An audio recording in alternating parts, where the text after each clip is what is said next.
And TPC 125, June 26, 2020, with Canadian correspondent Rob Anton.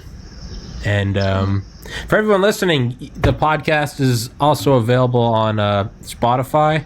The link will be in the sticky comment and in the info.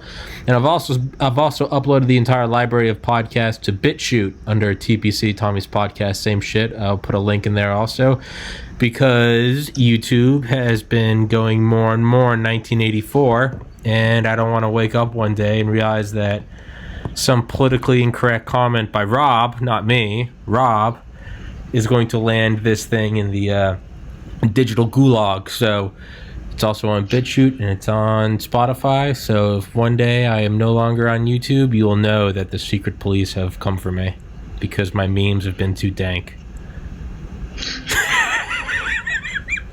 Yes. Put away. 25 to life. Yeah, 25 to life. Dank. Well, shit. Dank memes. It's got like your mugshot. Yeah. Memes, dank, spice, illegal. Yeah, man. It's but it's weird because I go like out of my fucking way. Hold on, let me turn the fan on. I go like out of my way to link the podcast on YouTube, like everywhere, Facebook, Reddit, Imgur, and just nuke it online. It has all like the tags in it. I go in meticulously every episode and make sure it's got all the available tags so you can find it. Yeah, on BitChute I haven't done that at all. No like search engine optimization tags, nothing. I've just been uploading it. Closet of junk. Yeah. I mean, like, you can do all that stuff, but I was just like, Sure. I had 124 episodes to upload, and they're each like a couple gigs, and I was like, fuck this, I don't give a shit. So I was just uploading. I'm just keeping the laptop running for like 6 days. Just always had like 7 uploading at the same time. So I haven't done any of that. I have not linked it anywhere. I've not even told anyone. Again, I've just used it as, like you said, a closet. Just Cloud like, save. yeah, literally just dumping it there. Because I've got it on external hard drives, but I was like, why don't I just dump it somewhere just so it's there? Account's made, whatever. I got, in the first day of having my account, it has 700 views. I've been pushing this podcast every day for over 6 months. And on a good day, I'll get 200 views. On YouTube, right? So YouTube, Yeah. 2 billion active users, search engine optimization tags, and I'm linking it every day. BitChute got like what, less than 1 million users, no tags, no links. I'm getting more views on there than here. Yeah. So I'm not Sherlock Holmes, but something fucky is going on. Do you know where your views are coming from? No idea. On YouTube, I can go into the analytics and see it's like mostly 18 to 34 male US. Like, tag that. Yeah, I got that. I've got a couple stragglers in Australia and New Zealand, but they're here for like every episode, which is weird. So shout out my New Zealand and Australian fans. Fucking keeping it real. But something fucky's going on, Rob, and I'm not sure what it is. Either. Oh, I mean, absolutely. The amount of like. I just saw this like on post or like Reddit that someone just posted like just good YouTube channels that never fucking end up in your algorithm. Yeah. And these people are like hustling, like they're fucking doing shit, and they've got like I mean, in the big scheme of things, it's quite a bit, but like less than 1 million subscribers, anywhere between 800K to 1 million. But they're still just not getting traction. Yeah. But then if you turn on fucking YouTube without being like logged in, it's garbage. It's fucking garbage. Yeah. Like, I'm like, oh, here's like an entire page of shit I will never fucking watch or even want to watch. It's just, I think it was Gus Johnson. It might have been that YouTube channel Pro ZD. It's that like chubby Asian kid that does every voice perfectly of everything ever. Pro ZD is fucking hilarious. But he was like, he always uploads like 9-second videos, and one of them was like it's like YouTube headquarters, how to get trending, and it's like, oh, like new up and coming channel, and it shows the CEO of YouTube going, why is he there? Trending is for Jimmy Fallon. It's for Jimmy Fallon only. Get it out of there. Get it out of there. It's he's a white male? Get it out of there! Like, and it's like, oh, Jesus. But yeah, man, and I'm very hesitant to say that anything's been happening in my channel for two reasons. One, it has 450 subscribers. It's not, the big one is it's just not important enough. But two, I also don't like the victim mentality of, oh, that's why it hasn't worked, is I'm being suppressed. Because even if it is true, that doesn't get you anywhere. Doesn't matter if you're being fucked. Just saying I'm getting fucked, boo-hoo, that's never gotten anyone anywhere ever. Yeah, it's like get in line with the other 9 million assholes with 45-minute rants on why nobody watches the videos that nobody's gonna fucking watch. Yeah, those are the worst. Those are the worst. I think I'm being suppressed, and it's like, dude, I don't think you were, but now I'm going to ignore you. Nobody cares. Yeah. It's no one gives a shit, man. It's make do with what you have to make do with, because it's like, what's the quote? Do what you can where you are with what you have, and don't be satisfied. And it's so the only thing I can think of is something fucky's going on, because I mean, there's no reason why my podcast would vibe with the BitChute crowd any more than, because my BitChute video or just audio? Video. Go to the website. It's like 2004 YouTube. It's really shitty user interface. Like, half the thumbnails for my videos just don't show up. And it takes like some things you click on and it just instantly freezes and shuts down. But hey, I respect them going out and making their own thing, which is why I uploaded all my shit. And but the thing that drew me to it was, I didn't know what BitChute was until JP told me. He was like, hey man, there's like I know you're looking for alternative shit. And I was like, okay. And I Googled it, and it didn't show up on Google. And I was like, that's weird. And it showed up on Bing and DuckDuckGo. So my first thought was like, okay, why doesn't Google like it? Is it the alternative to Google or to YouTube?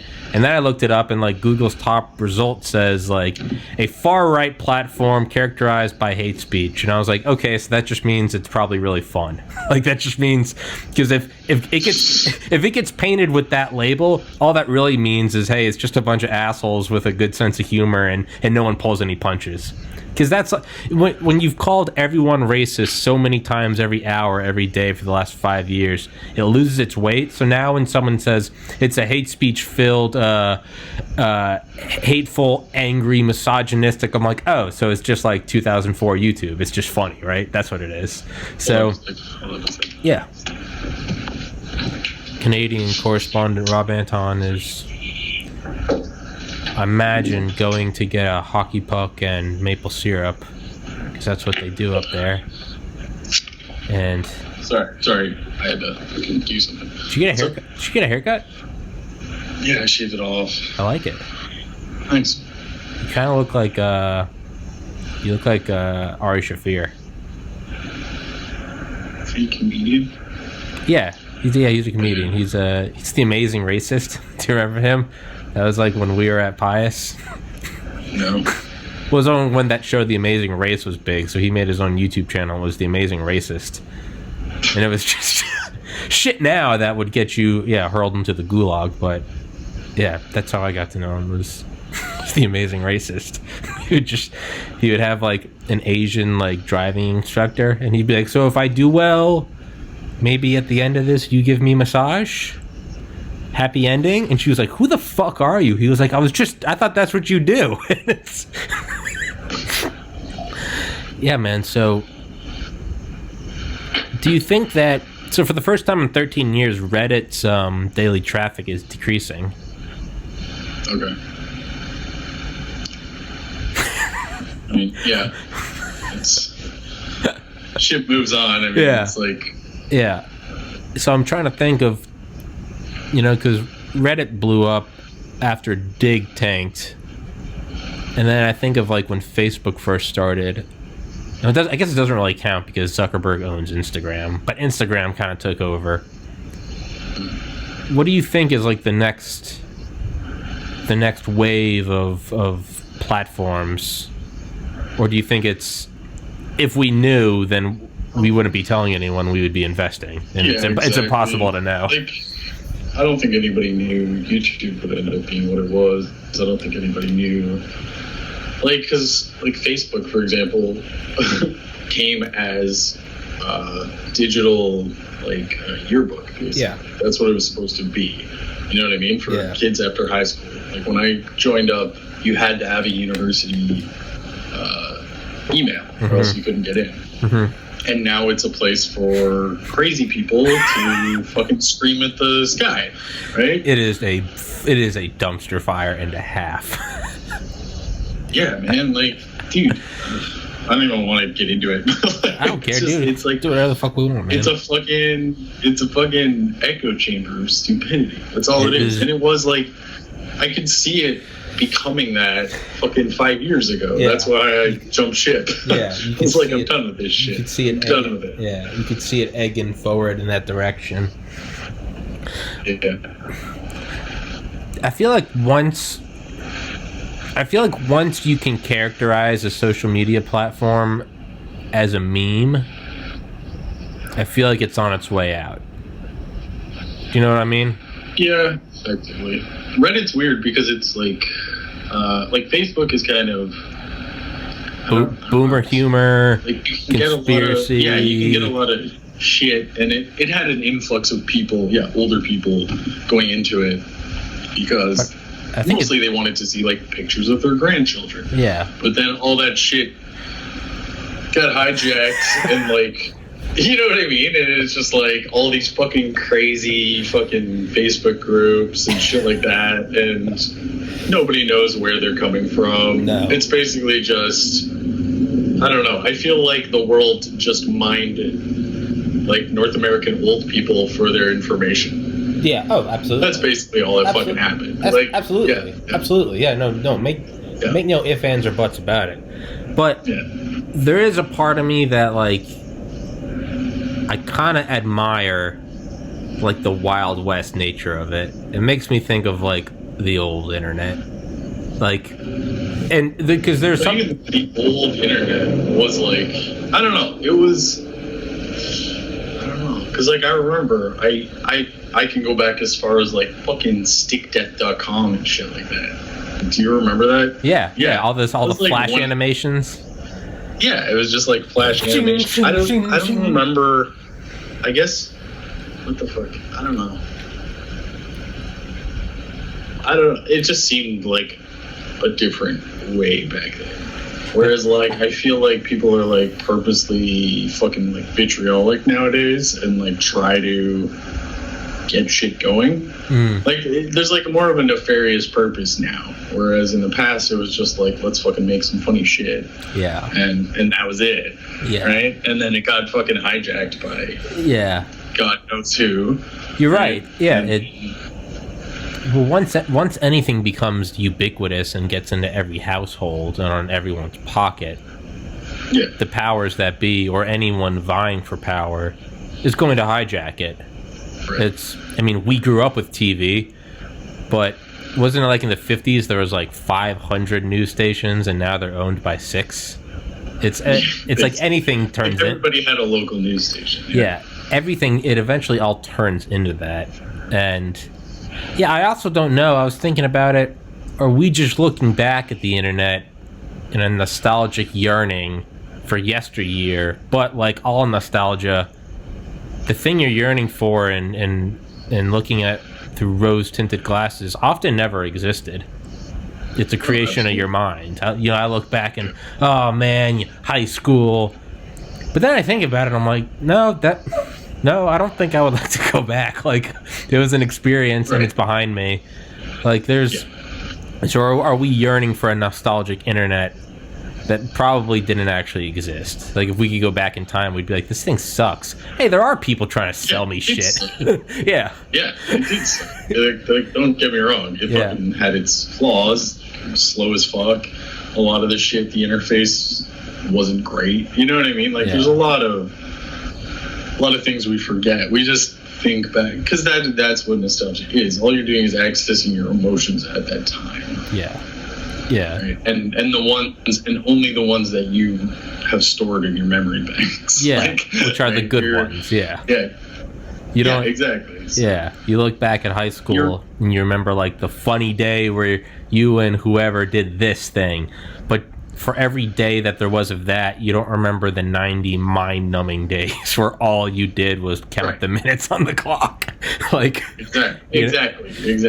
Yeah. I remember pranks, and I remember like performances, and I remember sports and shit like that. But I don't remember. Yeah, exactly. All day, just fucking Miss Clister's class. Just right. Just like boom, go to the next class, and you're just like. Just 7 more. I can do it. Just 7 more. That's probably why I was such a shit disturber in high school. Like, and not like excessively, but like I was a pain in the ass to like 7 out of 10 of my teachers. Yeah. You know what I mean? Yeah. I remember we made the religion teacher cry. Jesus. Because, she thought we were all going to hell. Woo. Yeah, man. Yeah. It's so I don't know. I definitely don't. I don't know. I've been thinking more and more about it, and like YouTube and Facebook and Reddit sort of like censoring. But I'm torn because on one hand, I never think it's good to censor speech, but on the other hand, these are private companies, and I think you should be able to do whatever the fuck you want. And that's the thing.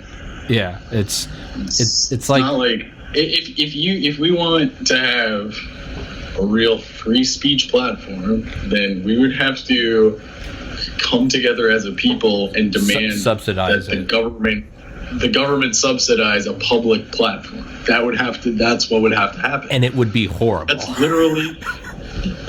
It may be. It may not be. I mean, I don't know.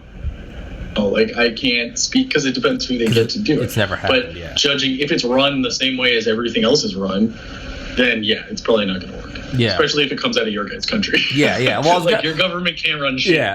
Hey, we can not right now. We can run a train with the military, but that's it. I forgot you're from Canada, where healthcare actually works. Yeah.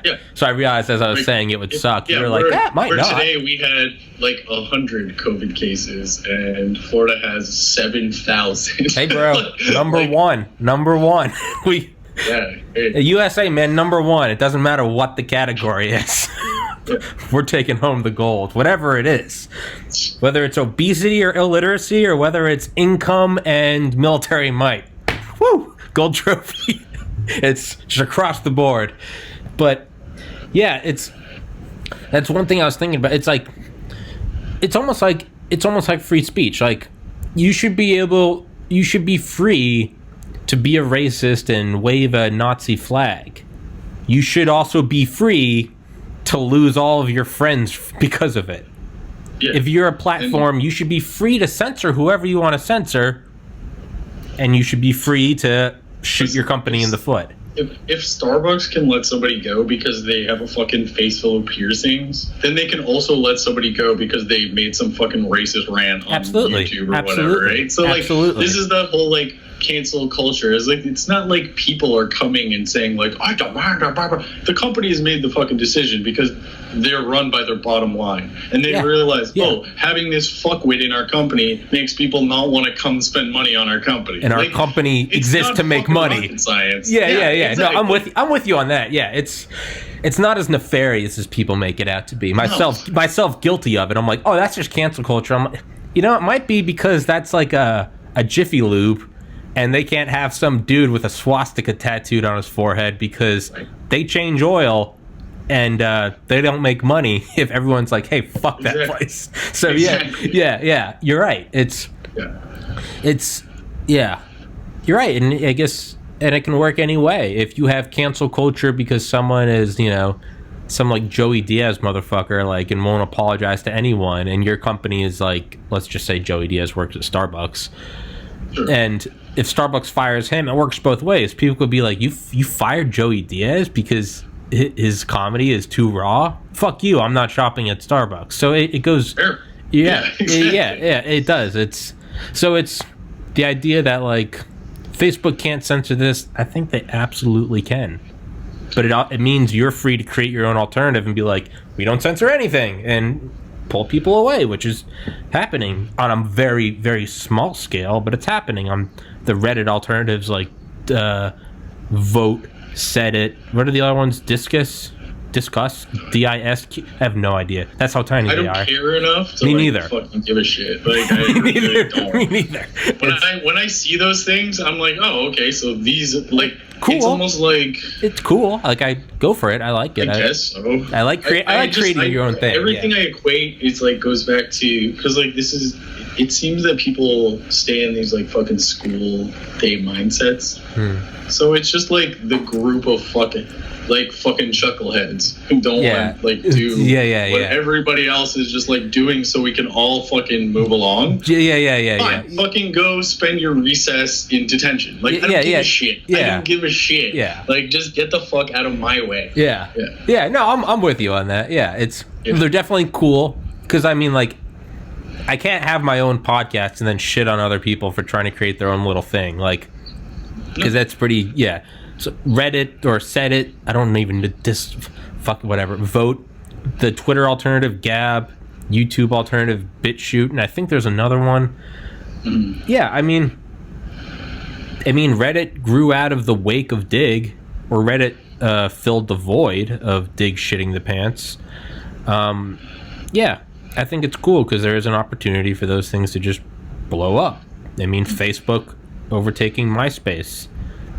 But yeah, it's primarily... They will sink or swim depending on if that is... if YouTube really does become so censored, there are going to be people that flock to other video platforms.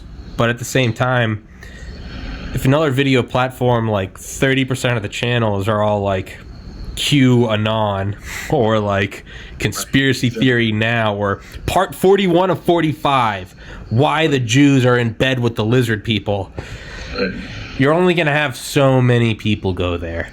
And assholes like me, I don't have any alternatives, so I gotta go upload there. But bigger people like Rogan, they can go, YouTube shitty, Spotify's offering me that sweet, sweet cash. Yeah. But it's just going to happen like that whole fucking Mixer thing with that ninja guy or whatever. Did you see that? What? So Mixer was like Twitch for Microsoft, basically. But they didn't take off at all. And so they had to shut it down. But this guy basically made out with like, I don't know, some amount of millions of dollars because he signed an exclusivity contract and then they fucking went under. And they had to pay him though, right? Exactly. Fuck right? Yeah. Hey, so man, that's what I'm banking on. Go one of these tiny channels. I don't know if you follow Formula One, but like Kimi Räikkönen, he's one of the like longest drivers that's been there. And he almost put Lotus, the company Lotus. Yeah. He almost put them in bankruptcy because they offered him something like $1.5 million per point per a season. And he just fucking went out. Just went ham. Shit. Yeah, literally just fucking destroyed. And they had to pay him like some absurd amount of fucking money. So they didn't anticipate because they're like a lower level team, right? That's awesome. It's kind of like Wolf of Wall Street, and he goes to like that trading center, and he normally gets 1% commission, and he's like, "How much did you get here?" And he's like, 50%. And he's like, 50%, and he's like, and just runs a train to the point where he's in jail. But that's what I hope, because like YouTube, it's like per 1,000 views. Once you get 1,000 subscribers and get monetized, it's per like 1,000 views. I think you can make like 10 cents. So, like, you really got to be making bank. Or you really got to be just, like, PewDiePie views to make money. But smaller ones, like Anchor, the podcasting host at Anchor, Podbean, Overcast, they're, like, you can get down to, like $10. Or you can get up to, like, $10, $15 per 1,000 views. So, like, my hope is I can do something like that. And then kind of do what that Formula One rider did. Just like make some absurd like quick sprint and just try to rack it up and bankrupt the company. But I don't think that's gonna happen. You never know. Maybe, man. It's I had someone comment on like send me like a private message about my YouTube channel, and I said that he hates that he can see every guest's and my nostrils. Is my angle alright? I think your angle's alright. I mean, thanks for the constructive feedback, but I mean, that's what you fucking get on YouTube, though.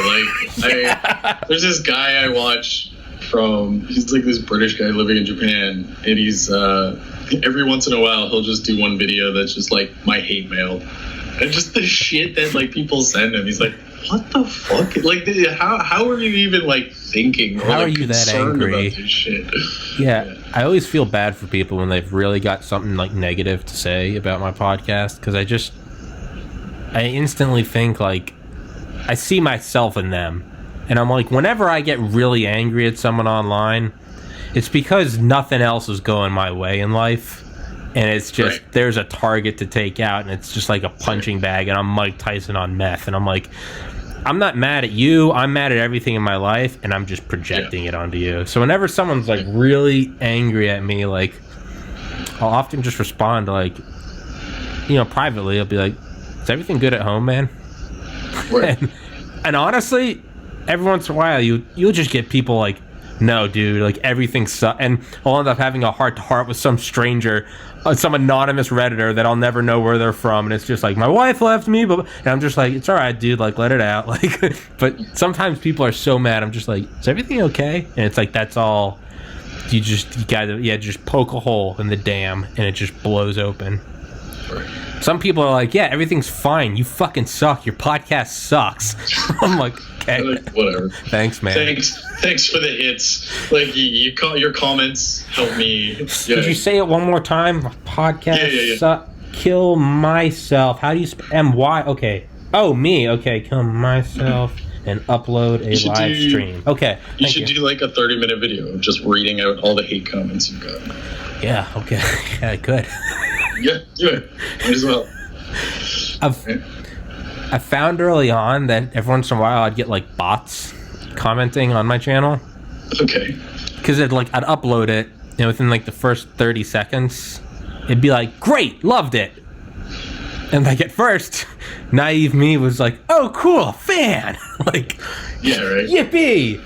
But then like I'd see the same account comment the same thing on every video.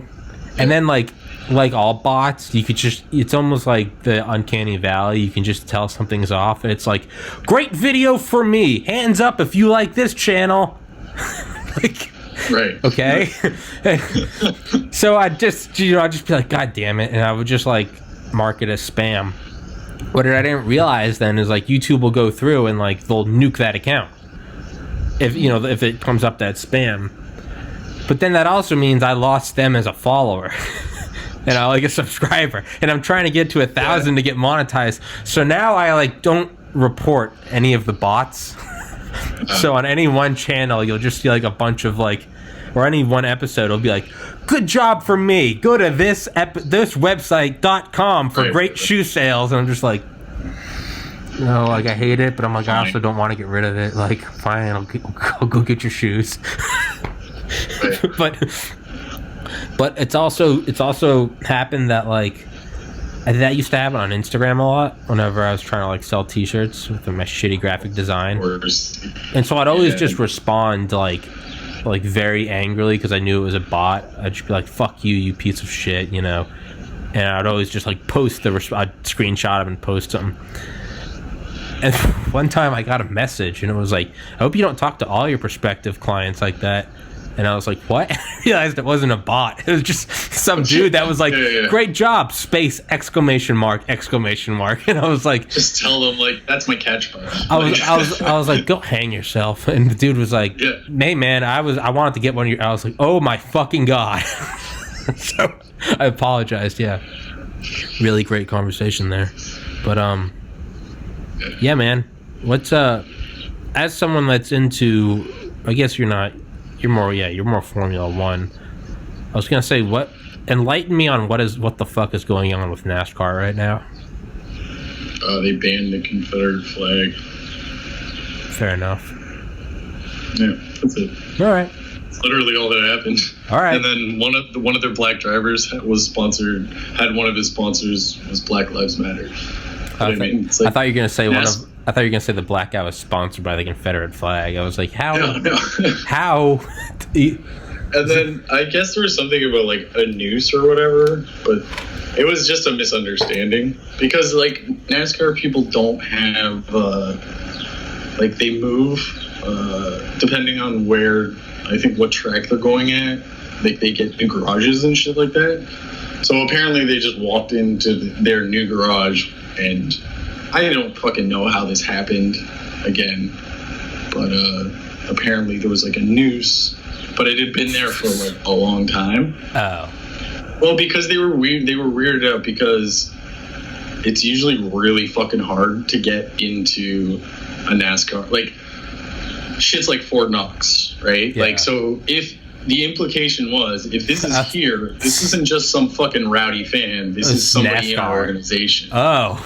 What? I said, that's why. That's why it got taken out of. That's why it blew up. Oh, it wasn't just like, oh, someone's being an asshole. No, it was like, this is a death threat from within our own organization. We need to look into this. That's why the FBI got into it. Okay, well, that I didn't know that. Yeah. That is legitimate. All right. Yeah, and then at the end of it, the guy who the black driver was just like, hey, it was like our bad, but thank you for like taking it fucking seriously. Sure. And that's it. Yeah. You kind of got to, because imagine if they didn't take it seriously and then it ended up actually being a noose.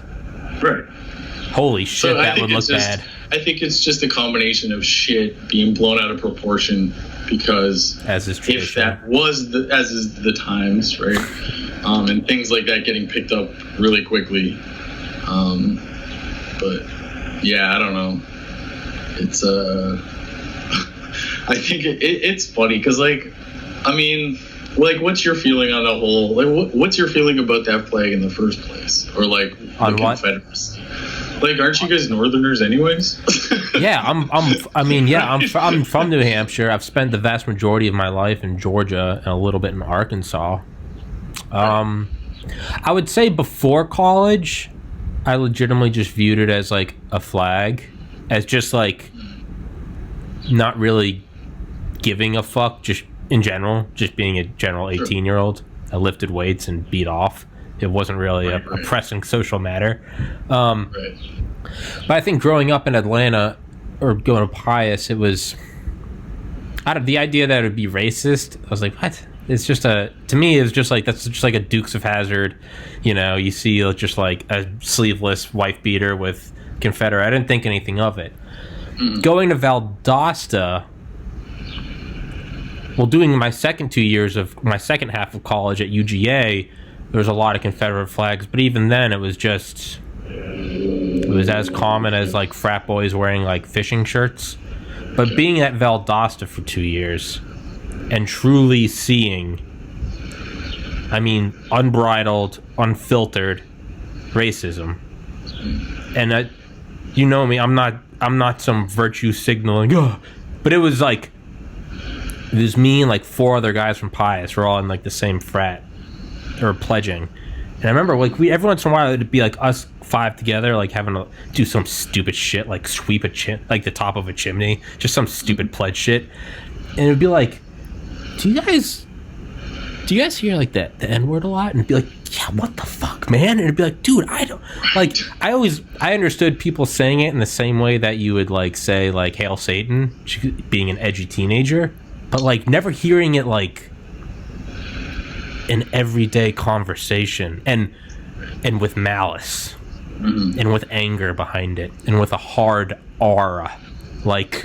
you know, you have a gun and you pull the trigger like that. And it was so roundabout way of answering your question. After seeing that down there, I mean, not letting people, you know, being told as a bouncer not to let black people into the bar, flip-flops in Valdosta, Georgia, that racist fucking bar, and even at frat parties being like, as a pledge, like, no, don't let in any, like, you know, you can let GDIs in, like, no ghetto-ers, and just like, man, so leaving there, but now looking back on that part of my life that's still racism. I think if I had never gone to Valdosta, I would say racism is blown out of proportion, dude. It's just a bunch of Southerners with a fucking flag. It's no different than Northerners with a Boston B. But after going to Valdosta, I can now only extrapolate that there must be a number of places in every state that are small enough and backwards enough that it is worn with hatred, man. And this is coming from someone who is more conservative, was a Republican all throughout college. So I'm not even coming from like a left. I'm telling you, like, as someone that's on the right, going like, dude, there's just some racist motherfuckers. Like, yeah. So roundabout way, I think it would go back to what I said about like Facebook. I think you should be free to be able to fly it. I think you should be free to, lose all your friends and any social standing because of it. I don't think you should ban it, but I look at it now as like, hey man, like there really is, racism is not dead. It's blown. I think it's blown. I think a lot of it's blown out of proportion, but like it's also not. If I told you like just uncensored some of the stories in Valdosta, like you would think I was bullshitting you. Dude, I mean, that the year before I came to Pius, I went to Chambly High, right?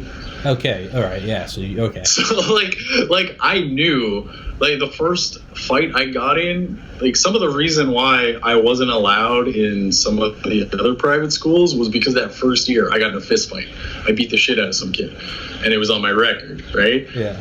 And the reason I beat the shit out of him is because in my group, I just like hung out with a mixed group of skaters, right? So one guy was like Mexican, one guy was half black, half Japanese, another guy was just like black, two white guys, me, the Canadian. But all skaters. And this motherfucker comes up and calls me an N-word lover. And I just fucking unleashed on him in the fucking hallway right after lunch. And I remember, this is like gonna sound like that didn't happen bullshit, but like I walked, because like I was so fucking shook, right? And the teacher just left me. Like they took the kid I beat. They took him and just like left me to go about my business. So I was like, all right, I got math class next. And I fucking walk into math class and like 4 or 5 people were just like, woo, yeah. Like, and I was just like, and I fucking beeline right to the teacher. And I was just like, yo, I got into a fight. So I think I got to go to the principal's office. Preemptive. Yeah, man. Just preemptive, walk my ass back in there. And I was just like, yeah, that was me. Like, I don't fucking, like, yeah. But I've never, like, stood for that shit. Yeah. I mean, dude, living in the frat house my sophomore year, I vividly remember, this is when I was turned into a pre-med psychopath, so I wasn't drinking, but I vividly remember some, like, black kids and, like, a Mexican kid being told they couldn't come in. And they were with a white kid who was one of my friends, wasn't in the frat. He was like, hey, man, we're out of here. He's like, no offense. He's like, your brothers are pieces of shit. And I was like, yeah, man, a lot of them are. And not all of them. I can't say all of them. Some of them were just as kind of, turned off as it by me. But it was just, I don't know, sort of. I guess to me, it's like, then, and again, I'm not like trying to call people out. But like, if I'm in a situation and you don't have if you're calling that person like your buddy or your fucking brother, and you know that they're a piece of shit, that if your skin color was any tone darker than the fucking what it is right now, they'd be treating you the same, string you up, right? Yeah. Then these people aren't your fucking brothers. They're not your fucking brothers. They're not. It takes more it takes fucking character to stand up to that, and that's my whole thing about that excessive racism. So I remember I was like, as they were leaving, I was going to the library, so I remember like grabbing my backpack, and like my room was right behind like the bar in the house, and granted it's a fraternity party, so it's the alcohol is a step above kerosene, but I remember grabbing like 6 bottles of like vodka and putting them in my back. And no one ever questioned me going to the library. No one ever questioned me leaving at night with a big backpack left from the frat house. I was the one freak that left the frat house at night to go study with a backpack full of books, right? So I remember I walked outside. I was like, yo! And it was like, what, man? And I was like, hey, man, fuck all those fucking... And just, like, gave them all the bottles. And I was like, go back to the dorms, man, and get wasted. And I was like, don't even worry about it. I was like, you don't want to be let into a party with people like that. And a lot of the guys I am friends with, but they're the ones who were not like that. And it's, it's definitely real. But at the same time, I had a lot of friends in other fraternities who were as disgusted by it as you and I are.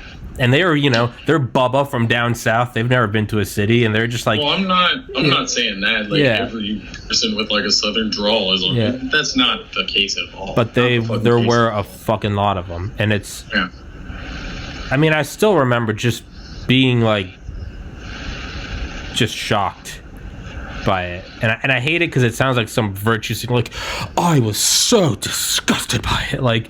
No, I ultimately... But that's real life. It is. Yeah, I ultimately acted on it instead of being like, I'm going to turn around this town. No, instead I just fucking transferred out. I left that dumpster fire. But, yeah, it's... So, it is real. And it sucks because... I'm sure there are some rednecks that...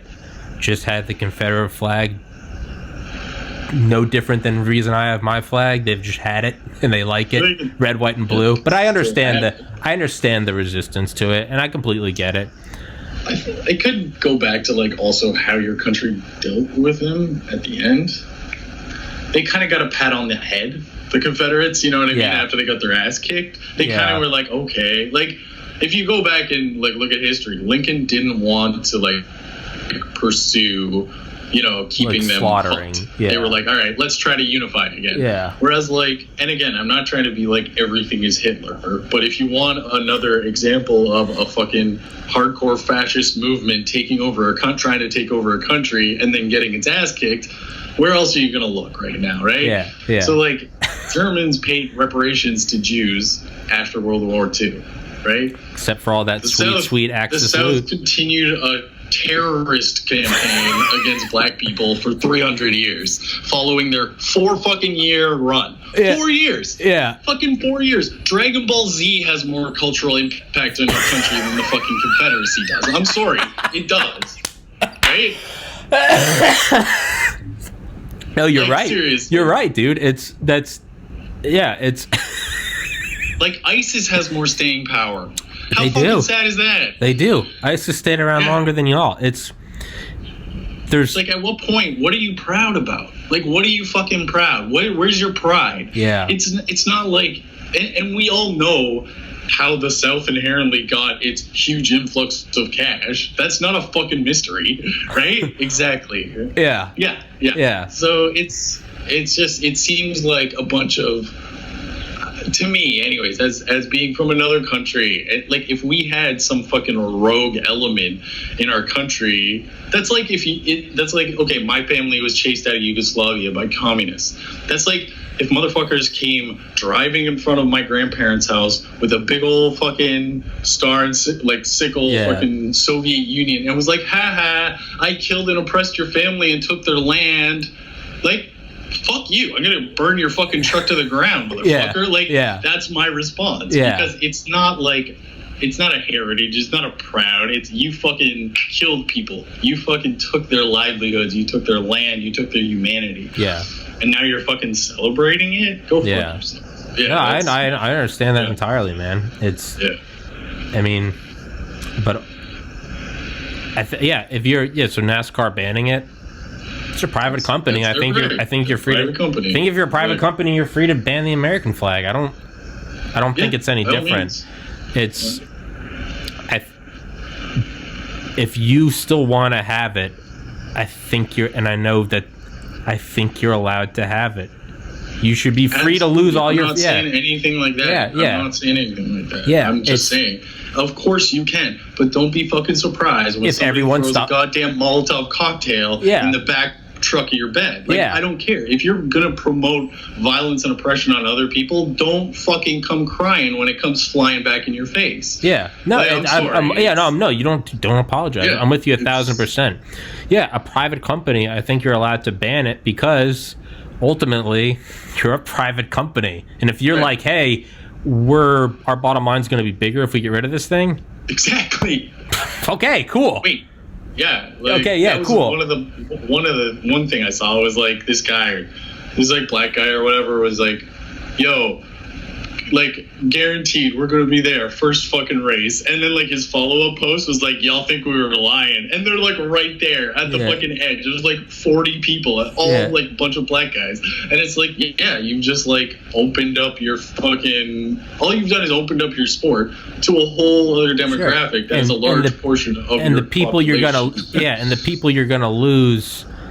Dog, I mean, you're probably trimming fat anyway. Like literally, like it's always going to be those 300, 400 pound dumb fuck motherfuckers. Like, and we've got them here too. Like, you don't think I see Confederate flags in Canada? I do. I grew up in the countryside. Yeah, right. But those people, you look at them and you're like, are you fucking stupid? Like, like, are you fucking stupid? Yeah, you're right. You're free to fucking put that shit on your truck. Just sure. If all your friends stop talking to you, you were free to make that decision too. The danger, I think the danger comes in when a government says you can't say this or fly this flag, because although it starts with beautiful intentions, we want to get rid of racists and we don't want people to feel intimidated. You only have to fast forward that timeline a year, a decade, 50 years until it comes, well, if you can ban this flag, you can ban that flag. And eventually it turns into, you didn't vote for our glorious leader, put him against the wall. Because it always does lead to that. But you're right, there's a very fine line. You have to allow it, and you are not allowed to go punch someone because you don't like their flag. You can. In a court of law, you will be charged for assault because it's free speech. That's your right. That's your right to go punch that fucking person and then pay the consequences. Exactly. It's the same thing as the flag. You can fly the flag and then pay the consequences. Exactly. You know, if I march around like the Kandahar Valley with an American flag, right, or people start taking shots at you. Well, no, when they behead me with a rusty sickle, I can't be like, can you believe this shit? It's, what do you expect? I used to run into that shit all the time. Like, again, you used to run into the Kandahar Valley? No, in Japan. You see that shit in Japan. Like, oh my god, the amount of times I've stopped, like, and watched some dumb entitled fuck get arrested and thrown in Japanese jail. One of the worst fucking jails ever, too, let me guarantee you, because they were just an entitled bitch and they thought they could do whatever they wanted. Yeah. It's like, shit, get the fuck off your fucking high horse, man. Yeah, man. I remember going into the lobby. So, like, I was coming home now. I was, like, kind of drunk because I was 22 at the time, and that's literally why I went to Japan, to just go fucking have fun and party. So I'm coming back and towards my apartment, and I see all these cops outside of a lobby, like a hotel lobby, and I like go and I'm like, what's up? Like, I just talked to the oldest. He's just like this tiny old man and cop, right? And I'm like, yo, what's up? Kind of, everything okay? And I noticed, like, there's this white guy, probably American or Canadian, I don't remember, but like clearly North American, with his like suitcase, like screaming from across the lobby at the receptionist, right? In English, of course. And she's just like, what the fuck? Like, right? He's screaming at her, why don't you speak my language? Bah, bah, bah. Right? And then he fucking proceeds, and I go in and I'm like, dude, you need to calm down. Like, you need to fucking calm down. They're gonna take you, they will put you in jail. I don't give a fuck. I was like, all right, man, that's your thing. And he hurls his fucking suitcase at the receptionist, right? Fucking cops come in, swarm him, he's in cuffs, in the thing, gone. Like, people don't realize, in Japanese prison, you don't get to talk. If you talk, they will beat the fuck out of you. Like, talking will be, it's like regimented. Every minute of your goddamn day is regimented. Right? You're not allowed to talk. You get moved around with your head down, depending on what level of like full fucking restraint. Like, it's not like this. I almost say like our prisons are easy compared to theirs. Yeah. Not to mention they have a 96% conviction rate. Japan doesn't fuck around, dude. They don't. You are guilty until proven innocent in Japan. That's how you. It's the opposite. That's how you get a. Yeah, man. They don't. They make But their prison population isn't huge, and the amount of time people spend in prison isn't very long. Yeah. But once you've been in, it's like the real life scared straight shit. Yeah. They don't let people start gangs in jail. They don't let people you're not allowed to talk. You will spend you can spend 5 years and not say more than 10 words to the guys around you. Yeah. Yeah. Yeah, they know how to put a lockdown on that shit because they have their own organized crime as well. Yeah. Yeah, I definitely, first and foremost, I just need to make money, period, to move out of my parents' house and get my own insurance. But after that, after those important things, those little things, like food and water, one thing I definitely need to do just for my own, I guess this sounds pretty privileged, but I don't know. I don't have a wife. I don't have kids. I don't have pets. I don't have debts. If I can get this thing to work, one thing I definitely need to do is I need to go to other countries because I need to see the world outside of America. I am, as you know, I'm unapologetically American. I've also never been anywhere but here, and I know that. Now, this doesn't mean I want to go to Syria, but I definitely do need to go around. You got to see things from different angles, and you also have to see how different places make things work differently. Exactly, and it's not always that one is right and the other is wrong. It's just there's two different ways to do it, right? It's like they do this way and it works. Well, we do it this way and it works. Cool. So there's two ways it works. There's two different ways to get to your mailbox. You can run. You can go in a circle. You can jump down. And it's to see life outside of it. And I definitely need to see that. Who knows? Maybe that will just strengthen my own conviction. I'll be like, America's awesome. Maybe I'll see other places and be like, America's awesome. These places are awesome too. When I went and spent a year in Japan, I went with my partner, but it was we didn't stay together. I lived for a month, approximately, almost 2 months. With her parents, and then within, I was able to get a job pretty quickly teaching English, and then right after that, found my own apartment. So I was living on my own, more or less. The way they do it is, so it was a 2-bedroom apartment I lived in, and because the company was basically exclusively for foreigners, it was just to make it easier for foreigners to find a place to live in a city. What they would do is they would charge you just the room rent and your utilities and shit. So I was living for the most part in a 2-bedroom apartment, but only paying 1-bedroom pricing. So unlike here, where if you want to buy a big apartment, you got to find a bunch of people to sublet and all that bullshit, right? So it was nice to see oh fuck, you can. They have it arranged so that you don't have to worry about finding a fucking roommate all the time. Yeah. And I did end up having 3 roommates, which was also interesting. One was from Switzerland. He was a chef. He had come just for 6 months to do a cooking course. And then the second one was an American guy who came to, he wanted to start some online English company or whatever. I don't think it ever got off the ground. And then the third one was a guy from New Zealand. He ended up marrying a girl, having 2 kids, staying for 7 years. Woo. And now they've gone back to New Zealand. Woo. But it's interesting because you're forced in with these people who are similar to you, but also very different. Yeah. You know what I mean? Because it's the culture is right there. So I learned about in New Zealand, they have a native population, the Maori, right? But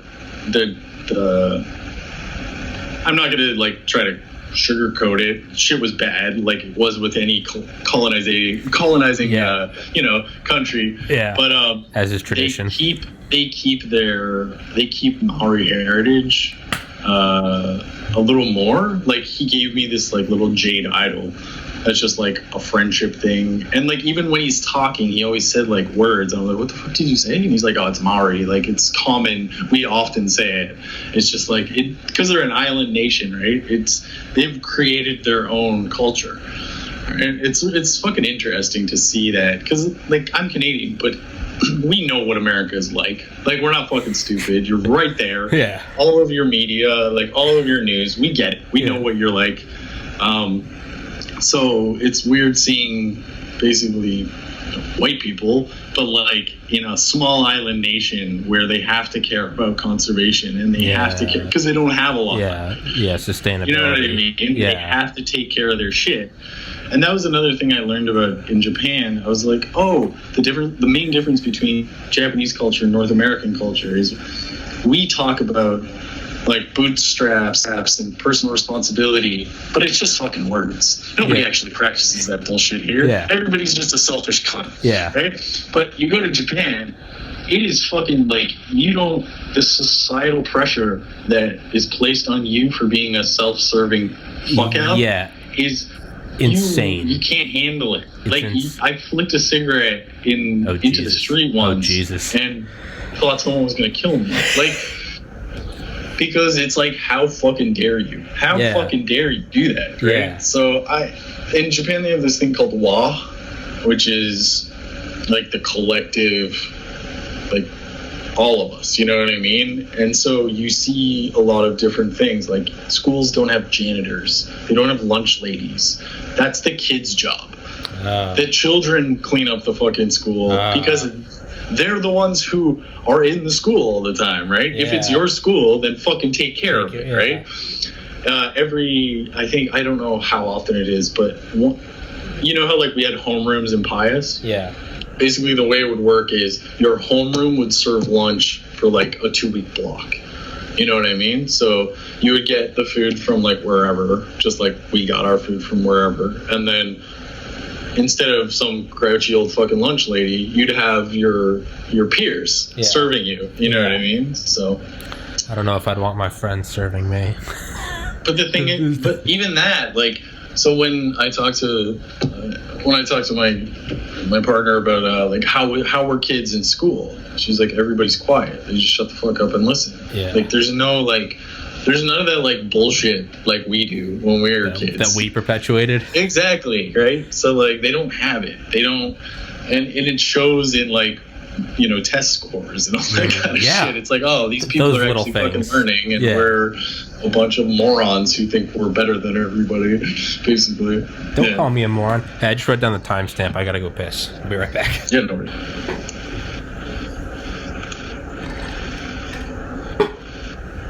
This is a stupid fucking question, but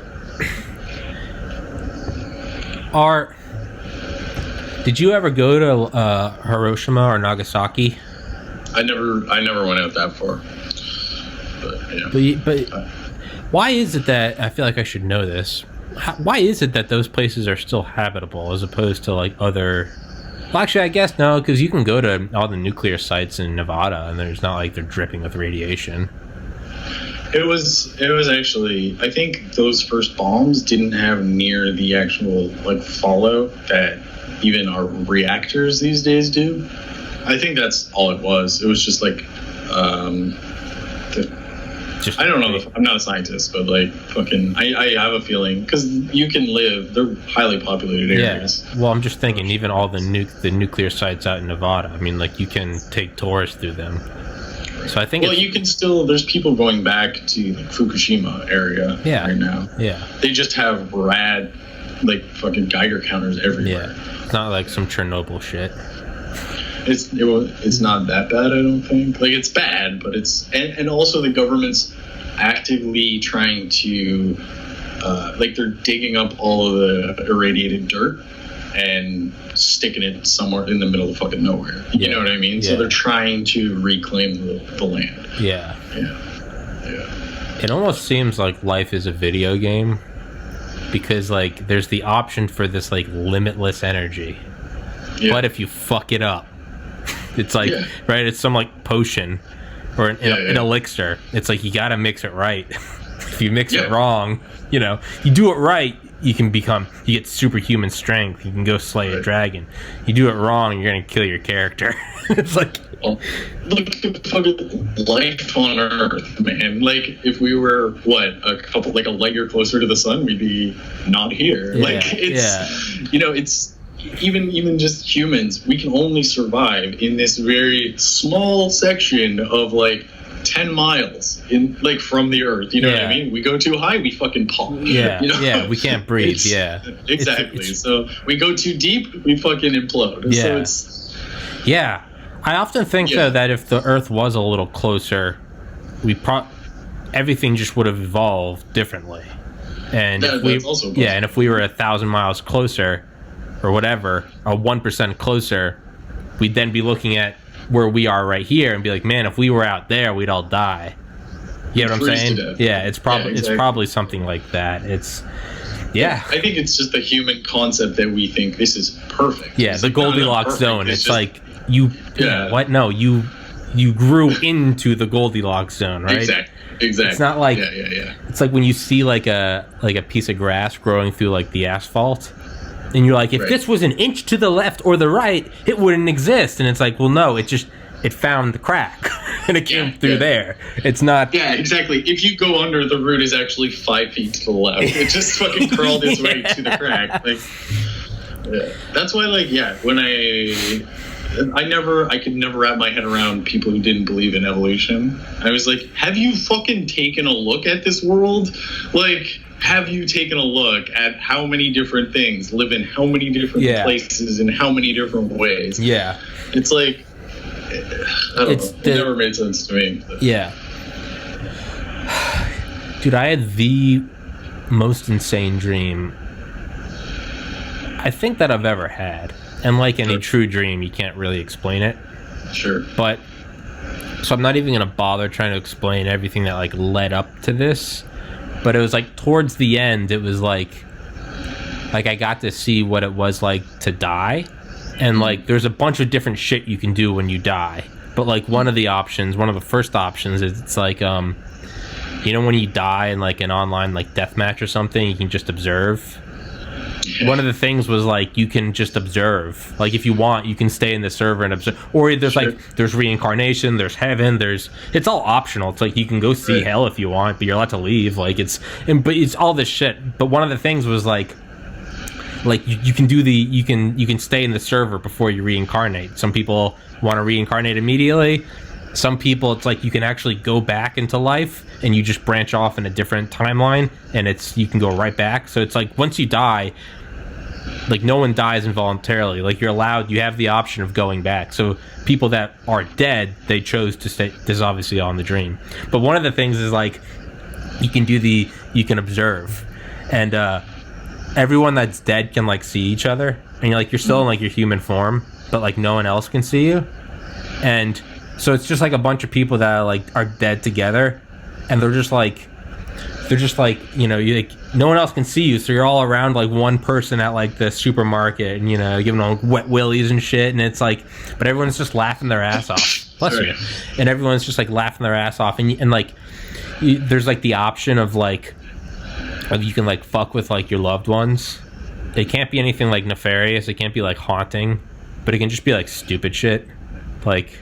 I don't know, but like dumb shit, you know, like just constantly like moving like their alarm clock just like an inch. And it's just like, and I don't know, but it was such an oddly satisfying dream because in the dream, death was just like, what it actually was just hilarious. It wasn't like almighty bliss, and it also wasn't like the fires of hell. It was just like, you're still here. And it's just like, oh, what's up, man? You tapped out. Like, you can go back if you want, and you will branch off into an alternative universe where you never died. Most people tap out. Like, some like to go back. Those are the people that like survive car crashes, where it's like, how'd you survive? I don't know, man. And and I think it's like if you survive, if you choose to go back, your like memory is like erased of seeing like the server. So like you can go back and survive. It's like Buddhist reincarnation. Yeah, it's like the option to reincarnate whenever you want. It's like, or you can just go to heaven. And it's like heaven's just like fucking euphoric orgasmic bliss. Like that place is dope. It's like a cool club. You can go hit up that place. Some people hit it up for an hour. Some stay for a couple thousand years, and then they're like, all right, let's go do something else. But it's just like, that's what it was. Is like death was like hilarious. It was just like me running around with like friends, and we're just like fucking with other people, and it was. Yeah, I can't like describe the things leading up to it. But ultimately, it was like the question arose, and it was like, well, why is like life just like seemingly nonstop suffering? Like, you know, you can have relationships and you can go get drunk, but it's like 99% of the time it's just like you got to do this and you got to do that, and you're tired and you're trying to diet. I really need to hit up the gym. I got to make money. It's like, for the most part, like, life is suffering. Yeah. And it was like, oh yeah, no, that's like coded into the game. They're like, and the reason is like that's what makes when you leave the game, it's so much fun, because none of that shit exists. Like, there's no hunger, there's no pain, there's no sadness. And it was like, the reason you do it is it's like going and sitting in like an ice bath for 10 minutes so that you can go jump in a hot tub, and it's like, oh my god, and it feels great. It's like, that's, you know, you get in the sauna because it feels so great when you get out. And there's really no purpose to any of this, where I was going with this, but it was there's no like, and here's the conclusion, Rob. Nope, that was it. It was just an odd fucking, it was a very, very odd dream. But yeah. And then I woke up. As you always do. As I always do. Until you don't. Until you don't. Yeah, that was one of the other things, though. It was like, oh, I didn't know there was like life after. And it was like, well, you have to wake up, because like you can't like there's no such thing as no experience. And it was like, you have to wake up. And it's like, well, what about when you die and you don't? And it's like, have you ever not woken up? Well, no. All right, so there you go. It just, like, if you're woken up from a dream in a dream, yeah, and then you wake up again, you're like, oh, that was a dream too? Well, when you die, you just wake up again. What do you wake up into? What do you think? A bigger dream? It just goes forever. Like, it could be like, well, when you're a child and you're first born, you can't make sense of the world around you. It would probably be very similar to living in a lucid or dream-like state. Yeah. Like the first 2 years of your life. Yeah, okay, you know what I mean? When we're children, because we can never fucking remember that shit. Yeah, and you're like, wait, what are the first things you do? The longer you stay in the dream, the more everything starts to make sense. And then it starts to become, you forget it's a dream. Right, because when you're in the dream, you're trying to apply your previous living logic to the dream world or whatever, and it doesn't make sense. So you're like, why the fuck? Yeah, why doesn't this follow a plot like I'm used to in day-to-day life? It's like, because that's not the way it works. Yeah, and the longer you stay in it, it's like when you play a video game for a long time, and you stop getting like the simple thrills and satisfactions out of it. Instead, you start getting pissed at it.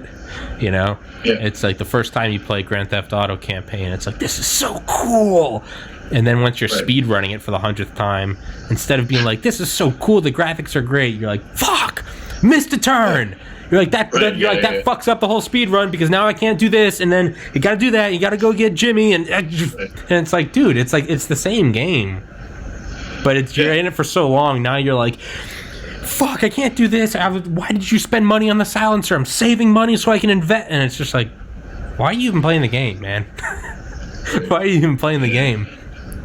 Yeah, maybe the longer, that's what I was thinking, is like, isn't that weird? Like, I remember I was like blasted on edibles a couple of years ago, and I was watching 2001: A Space Odyssey for the first time, and it's like the people in like the space station walking, and they're like, and I was like, aren't those some like weird similarities that like humans, when we're in space or on different planets, the first thing we have to do is like learn to walk, just like when you're a baby.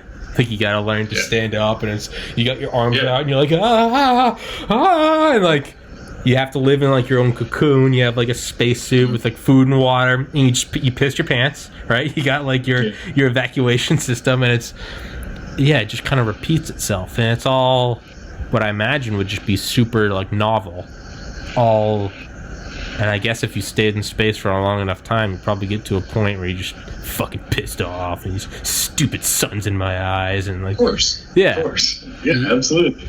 After a year, everybody's all like, "Oh, let's go to Mars." It's like, why? So you can be miserable on Mars? Like, fucking back hurts. Jesus, I hate getting old. Like, God, I got this pimple again. Fuck. And it's just a barren wasteland in every direction. Exactly. Why the fuck did I come here? Discovered on a ball of dirt. And what happens once you just start like polluting there, and it's just like, we're just. And then you realize you're like, oh fuck, this is worse than any third world country. And even if you do find some like ancient civilization's ruins or whatever. It's like, okay, now what? Yeah. Now we just have another fucking question that nobody can answer. Great. Yeah. Good job, everyone. Yeah. Yeah, it's like after like the first year on the moon, you're still gonna just be like bitching with your girlfriend. Like, you're still just gonna be like, please just pull back the shower curtain when you're finished. Just like, whoa, you always gotta put it on me. What did I do? You're just like, oh, god damn it. And it's just like, the night sky just looks a little different. Instead of seeing the moon, you see the earth, and it's the same horse shit. You don't get paid enough. You're pissed off. Exactly. Yeah. Did you watch that film Moon? Yeah, I saw that. I think it was summer after my freshman year of college. Yeah, I remember seeing. Yeah, and it's it's just the same bullshit. He's just mining. Yeah, he's pissed mining, off. But he's a fucking clone, and they're just like, "You're going home. You're going home." Yeah. Time for the next one. I forgot. Did they kill him, or did he just like get sick? Yeah, no, he was supposed to get the body was only meant to last like a certain amount of time, like a year or two. But what they would do is they would be like, okay, get in your escape pod now, and the escape pod was a fucking incinerator. I don't remember that. Okay. Oh yeah. I don't remember. Yeah. God, that's a lot darker than I remember it. I just remember it. Yeah. I remember it was dark. I mean, I remember it was like corporate greed, and it was like it's cheaper to just keep this like meat clone. Doesn't he start like running into his clone or something?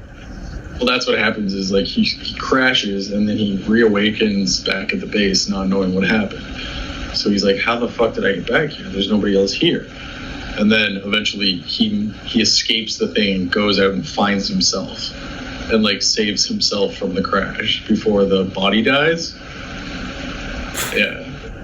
But like there's this whole part of the movie where they're not even like acknowledging each other's existence. That's what I remember. Because one guy's he's like building like a puzzle or like a card castle or something, and he's just he's like, yo, and the guy's just like, there's a town. Yeah, and he's just model town. That's why I wasn't sure if it was like in his imagination or something, or no, it's like different levels of, because again, back to what you said, one of the clones was new to the moon and one had been there for 3.5 years or whatever, and just knew what was going on, so they approached like, fuck it, their lives differently. Yeah, exactly. Maybe that's the bliss, man, is you just realize none of it's real.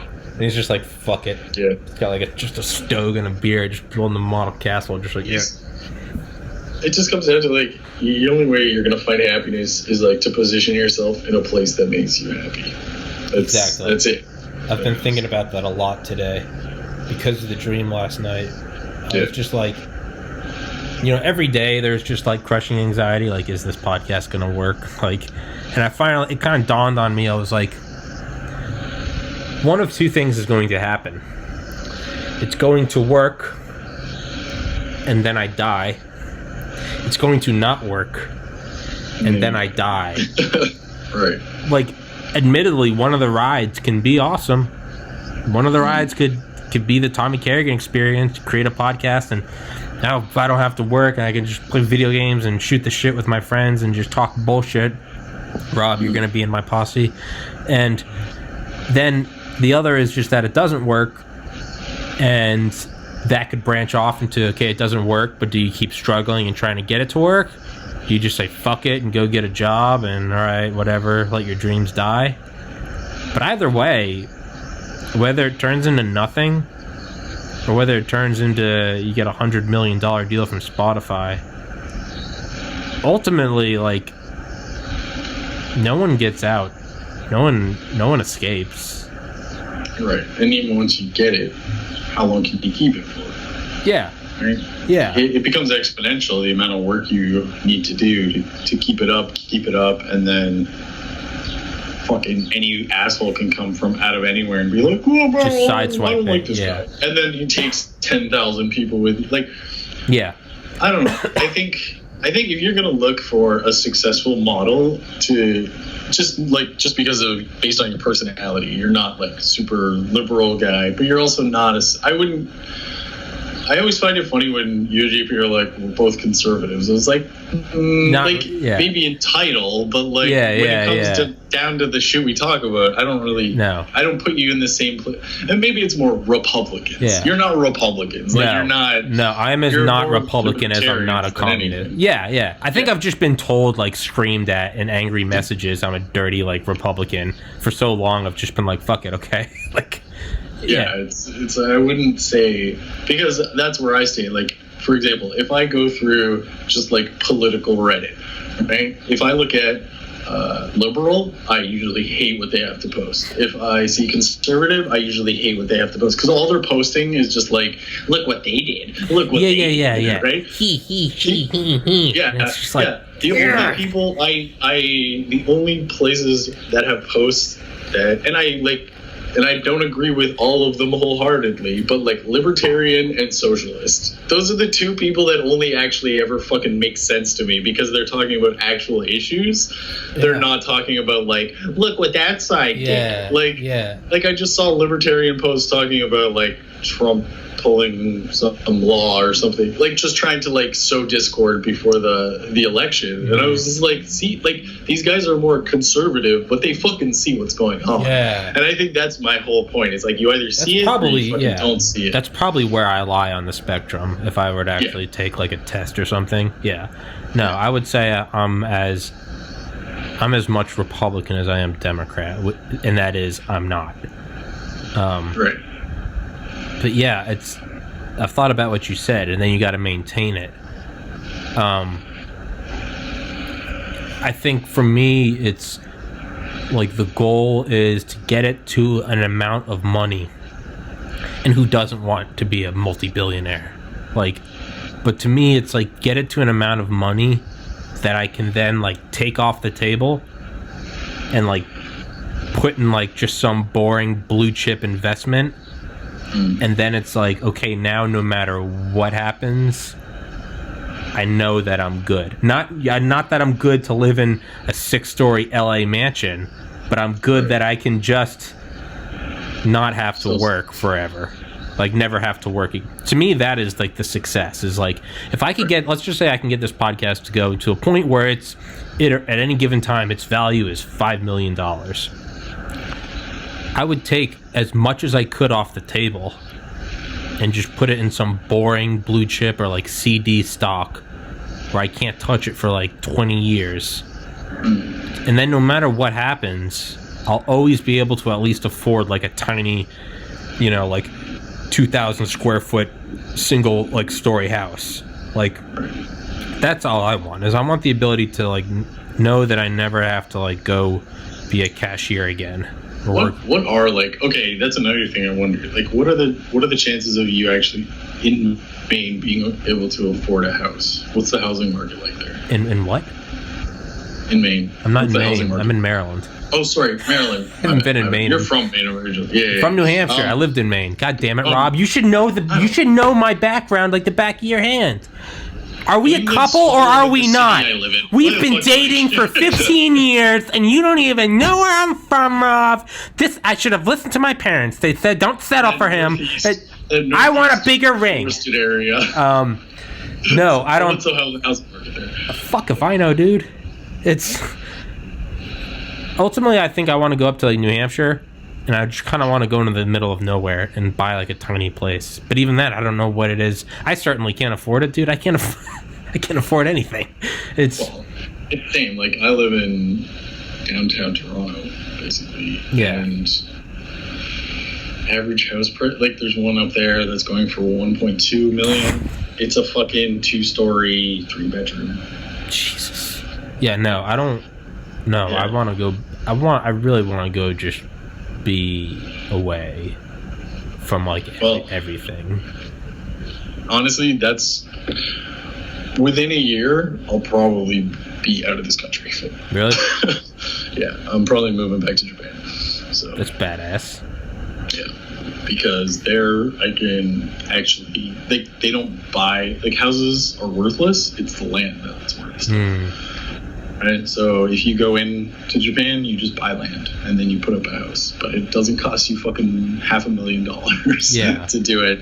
And there's no like NIMBY bullshit. There's no like Karens going like, you can't have that guy. You could do whatever you want. You could build a dildo shaped house with swastikas on top of it, and people will leave you the fuck alone. That's why I want to go up to New Hampshire, man. Yeah. Live free or die, and I just want to live in the middle of nowhere. So even if I'm not allowed to build anything, who the fuck is coming out to check on me in the middle of 100 acres? Fuck off. That's who. That's what I want. I don't even need the space. Like, I don't mind people being around.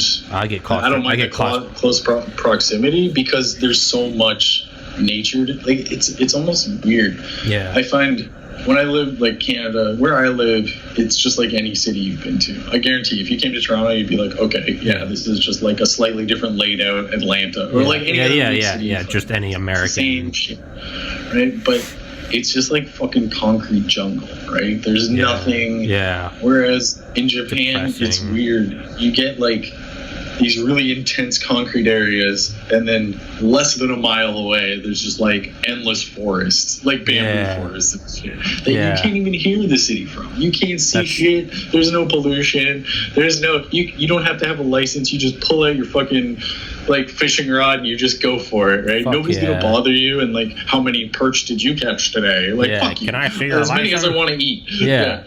That's how many. Yeah. Man. Dude, I feel claustrophobic even in like a suburban neighborhood.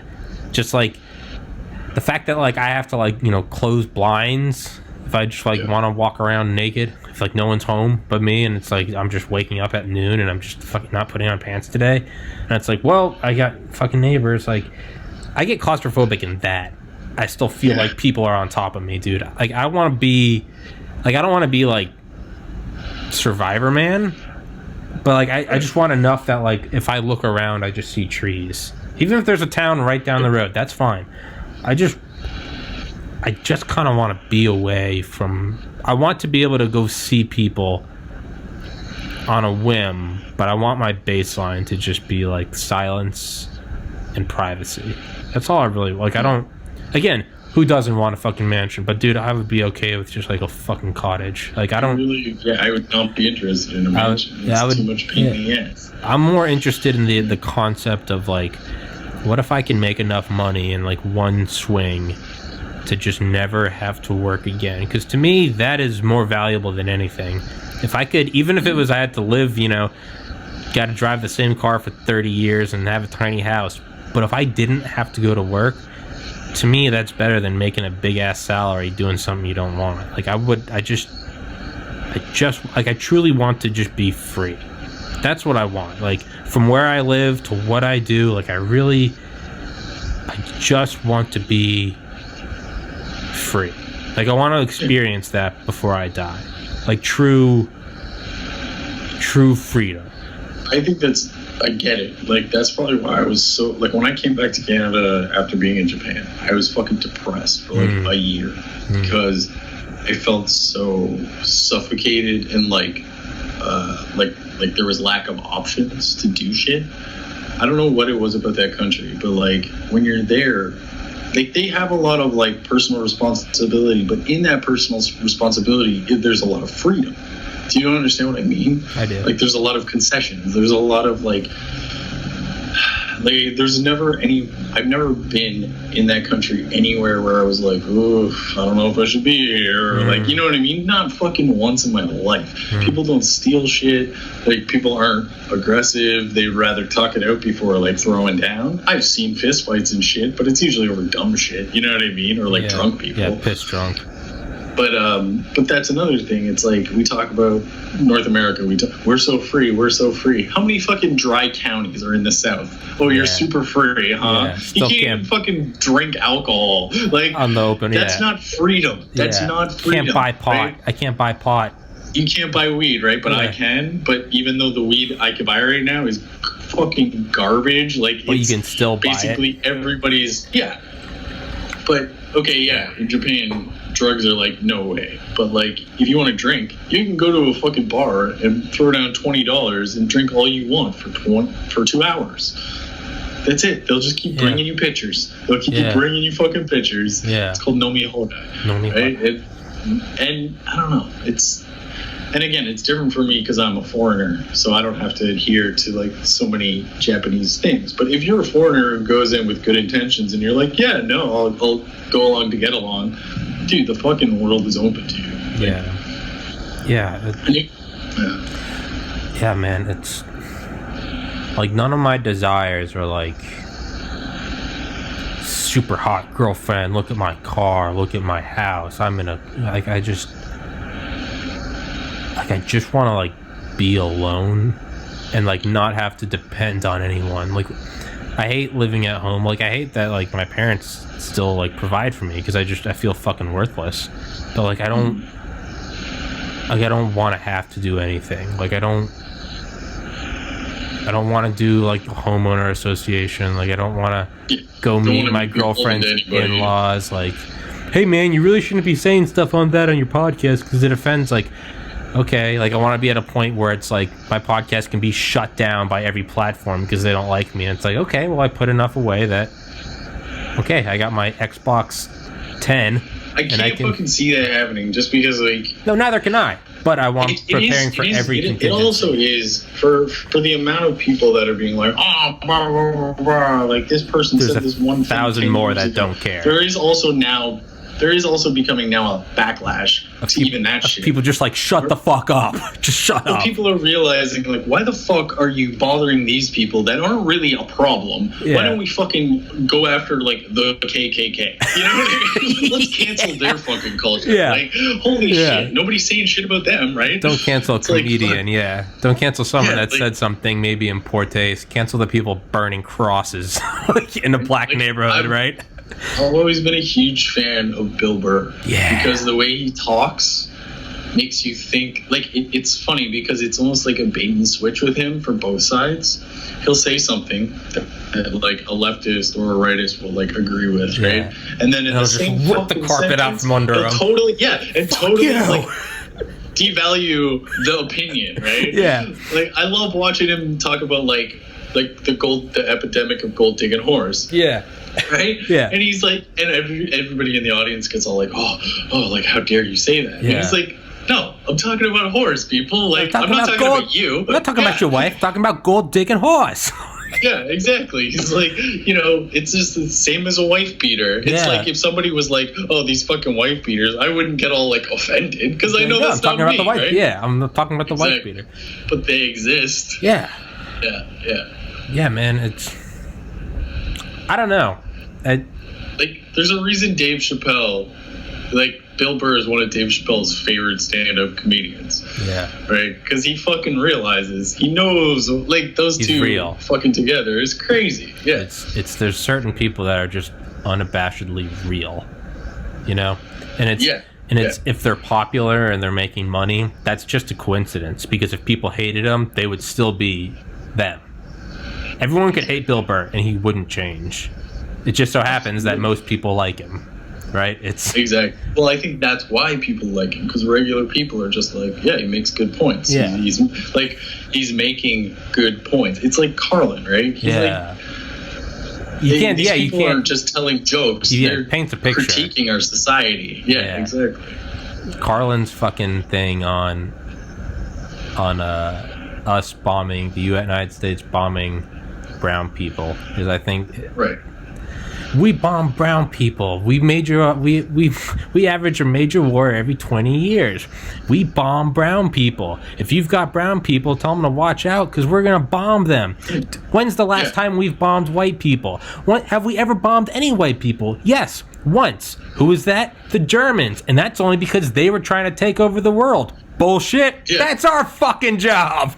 It's the only time we've ever bombed any white people because they were like, hey, they're trying to get in on our action. Uncle Sam said, fuck you. And then we went back to bombing brown people. But it's true. Who's the only people? He was the only other like white Anglo-Saxon country we went after. We went after the motherfuckers who said they're going to take over the world. Buddy. You're coming into Uncle Sam's company. Yeah. Yeah, man. And like I like comedians like that tell these like kind of stories. They're just critiques on society as opposed to just like telling race jokes. You know what I mean? It's just like, man, fucking go home. Low hanging fruit. Weak. Yeah, low hanging fruit. Weak. I'm offensive. I'm raw. Bleepity bleep bleep. Like, dude, you're just rattling off. You're just rattling off buzzwords. Anyone can do that. And it's like, okay, you know that fucking Steven Crowder guy. So I know the name. Like, I don't know him. Like, I know the name. You know, he came to popularity exactly like this. He was a shitty stand-up comedian. No one fucking thought he was funny, but his dad's got money. So he was able to get like this podcast fucking pushed on through, right? Yeah. The latest video I see of him is, so I guess it was during the riots or whatever, protests, but more where the riot happened. And so, okay, I live in a city. I've lived in a city a long time. If you see plywood on a store, that's basically two things are going to happen. You're going to get posters and you're going to get graffiti, right? Nobody considers it fucking vandalism because it's a piece of plywood you can fucking take down. Do you know what I mean? It's literally like putting it up for hurricanes or Yeah. So this Crowder motherfucker approaches this black guy just like drawing a picture on, I don't know who he was drawing it of, probably George Floyd or something. Yeah. But like, it's irrelevant. They get into a conversation about like why this shit's happening, and the guy's like, well, you know, if people are pushed to a certain point and they're not getting any justice, they're going to react with violence. I'm not saying it's right, I'm not saying it's correct, but it's like the logical fallout of human nature, right? Yeah. So what's Crowder's response? We should call the police on this guy. He's drawn like. This is the essence of what these fucking people are. They go out looking to fucking fight argument. Shit up. And then, to stir shit up and then hide behind their bitch ass privilege when someone makes a correct point. Yeah. Like these, I fucking hate. Like that's why I don't respect these like right wing thought guys. Like, I can't get behind them because they're not actually I can see they're just a bunch of fucking shills. Yeah. And they got them on the left too. Like, except they usually have cable programs. It's just the flip. Right? So, it's just the flip side of the coin. It's a mirror of the same thing. You're basically Ellen on the street. Yeah. To me. Yeah. You're fucking Ellen. Yeah. It's like you're not getting canceled. You're just an asshole. Yeah. You know, like if they tried to cancel Bill Burr, it'd be like, yeah, you just don't like it because he's like poking some buttons that maybe hit close to home, right? Or a Rogan or a Diaz. Right, but there are some people. It's like, dude, you're just being a dick. You're not being suppressed. Your show just sucks. The latest Burr on Rogan? No, I remember clicking on it and going through the comments, and the comments seemed great. Holy shit. Like you want to see a real comedian versus someone who pretends he's a comedian. That's what the comments said. They're like, I love how Burr just treats Rogan like he's just anyone else. He's just like, fuck you. Basically. Okay. I need. Don't spoil it for me. I'll download it. I'll download it after this. It after this. Yeah, man. That's kind of back to what I was saying about like saying something fucky is up with my show and like BitChute versus YouTube. I'm very like, that's why I said like I'm very hesitant to say like, oh, it's being suppressed, because it might just be because like, hey man, you're just not delivering an A product yet. And I say yet because I don't like to quit. I like to fucking get what I want. But if it's not popping off, it's not because YouTube is suppressing me for my white skin. It's like, no, man, maybe you have 400 subscribers and you haven't quite hit it out of the park yet. You're not getting views on YouTube for the same reason your ass wouldn't be allowed at some like rich fucking white cigar club downtown Manhattan. Yeah. That's why. Why. Because you're just some fucking poor fuckboy. I'm just some exactly. I'm just into the other poor fuckboys. I'm just some. And they don't want them coming for our pie, right? Yeah. That's what it is. Well, I'm coming for that pie, motherfucker. It has nothing to do with you individually. Yeah. It's something that's designed to keep a large amount of people at bay. Yeah, the people who are like making good money, and you don't even need to be making that Rogan money. Even if you're just making like a normal salary, like the average salary in the United States is I think $52,000. So even if you were just making $52,000 off, to me that would be like the best thing in the world. But anyone that's making any money off YouTube, you don't want more people figuring out that Rubik's Cube, because that's less pie for you. So when people are like, this is how you get monetized, I'm like, what is in it for you? Am I really believing that you're just some good Samaritan? No, there's something behind it that you're getting. These are my secrets to being successful. Like who was that fucking... I can't even remember his name. Remember that asshole who used to always show up on YouTube video or YouTube advertisements? Like, Hitler? These are my Lamborghinis and my Ferrari. Oh, it's yeah. All of it was bullshit. And it was just like... And that's exactly the same thing, right? They're non-rich people trying to get rich by telling people how to get rich. Yeah, I don't remember... I know the face. I don't know who it is. Which speaks volumes. It's... Who is it? Yeah. Yeah, man, it's... I don't know, Rob. How am I going to do it, Rob? How am I going to turn this into money? Not stupid money, just in income. Keep polishing that fucking turd, man. Keep polishing that turd. That's all you can do. We're all just giving a bunch of shit. Just keep polishing. Just Randy Marsh, just the big poop. Yeah. You wouldn't keep that 9 correct shit going. 20 kitty Kirex. Yeah. Sharon, what's for dinner? It's pasta. Oh, pasta stand. Did you hear that? It's the best thing I've ever produced. Thanks, Dad. It means a lot. Yeah. You're welcome, Stanley. Yeah, man. Yeah. So just keep just grow your own YouTube people. You know what I mean? Like reach out to other people doing similar things to you, or like if there's other guys doing videos that you're into, or try to find YouTubers that you like their style. Yeah, like that's what I find. A lot of people are successful because they band together in a community, just like everything else, right? Yeah, you don't have to necessarily do the same thing as them or be even in the same mindset or agree with any fucking thing they say, but both of you are doing the same thing. And both of you want the same end results. Yeah. So why the fuck wouldn't you? You know what I mean? Like band together with those people. Yeah. So. I mean, I have a couple friends that I've had on here a couple times each, who started their channels 6 months before me. Mine's roughly 6 months old, so they're roughly at a year. And they've now got monetized. When I go to their channel and I see a shitty little commercial, I know they're making money, so I'm like, fuck yeah. And I've asked them, and they've all kind of said the same thing. They're like, you've got your thing. They're like, it's just time. You got to figure out your thing. My thing is that I just like to fucking talk to a very wide brush of people. I think it's just time, man. I think I just have to keep doing it, and that's the shitty, unsexy truth. Most people I discover on YouTube, I don't discover them at video 5 or they've already been doing this shit for 5 years, and I'm like, oh, who's this motherfucker? Right? You click on it and it's video uploaded 4 years ago. You're like, what? This is fucking awesome. Well, there's this one British dude who does vlogs, travel vlogs in Japan, right? So what's his name? Fucking abroad in Japan, because his last name is Broad. That's cool. So he's abroad in Japan. It'd be a lot cooler if he was a hot chick. He could just be abroad. I know. Yeah. But he's just a super sarcastic, miserable British guy, which is just as funny. Just as good, all right. Just as valuable. But he's got these crazy cast of Japanese dudes who he's made friends with along the way. And one guy is named Ryotaro.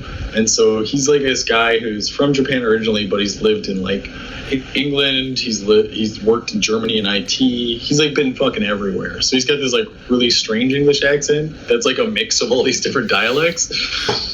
But he's got 5 videos up right now, and he completely realizes he just jumped off of this Chris guy's, because he's got 1.6 million or whatever, and then Ryotaro already has 300,000, and but in the middle of the video, he's like, I would like to thank Chris for helping me a little bit, and it cuts to Chris. He's like, motherfucker, 100%. Yeah, 100% is on me. You're just rolling off me. Yeah. Exactly. Yeah, I don't. They have this. Yeah. I get it, man. So shit, I wish I could. You can start documenting your fucking make a second channel and start doing just like you were driving your mom to get the car or whatever, right? Yeah. Set up a GoPro or whatever, just blur your mom's face out and be like, hey mom, blah blah blah blah blah, right, or whatever. She doesn't want to be on video. Hey, maybe I just got to get a viral video. I'll be like, watch this, and just grab the steering wheel and put us into a tree. Stealing my dad's MG. Yeah. You always got to do those shitty. That's one thing I refuse to do. Is I see the thumbnails and it's like, you got to do bright colors. You got to do a white outline around you. And you got to look shocked with a red arrow, a red circle. And one of the words in your title has to be in capital letters. When I first started this podcast, I swore an oath to myself that I would never do anything. I was literally like, I will do everything else to try to get this channel going. I'll go on websites I hate, like Facebook and Reddit, if it means I got to spam my podcast there. Yeah. But I told myself, I was like, just staying true to myself. I was like, I will never... Episode 69, just... Oh no, like wacky emoji. Right. No, I will never. That was just a little promise I made to myself. Well, and I guarantee you, the people who use those don't have like retention views. They're just 12-year-olds who are just like, what's this shiny fucking thing? Right? This looks stupid. Oh my god. Yeah. And they will never go back to that video. They're not going to follow you. Like, some channels are successful, but they're like a dime a dozen. Well, I don't think they realize that, like, kids are still kids, right? It's just like us in the 90s. Yeah, there was, like, fucking a million cartoons, but only one or two of them we actually fucking remember. Like, you think anybody's a big fan of Masks? I don't even know. Exactly. Exactly, right? Like, you mean COVID Masks? Or was that a cartoon? Okay, all right, yeah, no idea. I've never, okay. Exactly. Yeah, SpongeBob, Hey Arnold, Simpsons. Exactly. There's a few that like Park, went through. And Family Guy. The rest of them were fucking clutter. Yeah. Right? Yeah. To fill out the block, the cartoon. Yeah. Just background filling. Exactly. Yeah. Big shitty blue sky to cover up the back of your canvas. Yeah. Right. Yeah. That's one thing go through in like 12 more minutes. Go to 2:45. Yeah. Cool. Yeah, there are a lot of channels that I like, but they are a dime a dozen. Because I don't want to shit on them because I like them all, but they're also, if you just hid the name of them and showed me a video, I wouldn't actually know which one it is. And their channel, it's Mustard, Cheddar, Real Life Engineering, Real Life Lore, Curious Droid, the Infographic Channel. The videos look kind of the same. You can tell it's like the same software. They're all really interesting, Some of it's just like a physicist will go in and actually figure out what would happen if we put a thermonuclear bomb at the bottom of the ocean. Just, whatever. They're all cool. But the reality is even through their thumbnails and the videos, if you were to blot out the name, I wouldn't actually know which one is which. Right. And that's one thing I realized is like, oh, they're all cool. But at what point are they all... Who is reflecting who? Who's the source of the light, and who is a mirror? Yeah. And that's...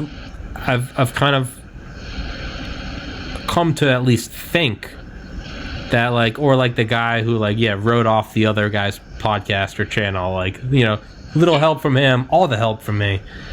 Yeah. I think I just got to do, my own, just, viciously unique thing, for better or worse. And I think it will probably grow much slower, but I think it will have much more staying power. Does that make sense? Absolutely. More so I just watched a video. Do you know the AVGN, Angry Video Game Nerd? You ever heard of this? I've heard of the name. Okay, so he was one of the YouTube pioneers, basically. Is that the video you sent me? Pardon? Is that the video you sent me after the last episode we did? No, that's Angry Joe. That was more. Okay. He's more recent. No, this guy was way back, just after I finished high school. So 2004 or 5. Yeah, he would just play old Nintendo games and just comment on how shit they are. But it was absurd, and I guess he was telling a story because he was doing a review of Aqua Teen Hunger Force. You remember that show? Yeah, John and I used to watch that. Yeah, I fucking love that show. So, he was talking about one time they were in like Milwaukee or something, and they ran into the guy who created it. Oh shit! And they were like him and his buddy who did their channel, and he's like, so like, what do we have to do? Like, what do we do with like what programs do we use? And he's like, fucking Photoshop and Final Cut. He's like, just Photoshop and Final Cut. Figure just it out, do man. Whatever you're gonna do. Don't worry about all this production, and just fucking have some kind of vision and just do it. People don't really give a shit what it looks like as long as like the message is getting across, right? Like, look at Adult Swim. They literally made they changed animation by reusing old Hanna-Barbera animation and making bullshit shows out of it. Like Space Ghost Coast to Coast. Was literally just old Space Ghost footage that they cut together with celebrity interviews. It was like Eric Andre show before the Eric Andre show. Yeah. Even early South Park. Right. Early Family Guy, early anything, you can see the animations just shit. That's what I feel like it is like I just gotta like choose the thing and do it, and as it succeeds you'll be able to brush up on other stuff, like get a crisper image, better audio, better animations, but it's like you just start, and I think I'm just chomping at the fucking bit. It's I don't know, Rob. Maybe I just need to like interview Putin or something. Go to North Korea. Interview Kim. Exclusive podcast with Kim. I don't think Kim's alive anymore. Me neither. I think he probably has a heartbeat, but I think he might be a vegetable. Yeah. Has he come out at all? In like 2 months? His sister's throwing fucking firebombs though. So. Yeah, his sister's like terrifying. They blew up the meeting room on the board. The liaison office, and there's I had one guest come on, Paul Whitcomb, who's the lawyer that helped kill John Wayne Gacy, and he was like, there used to be like a single phone line between the North and South, and the North quite literally just snipped the line.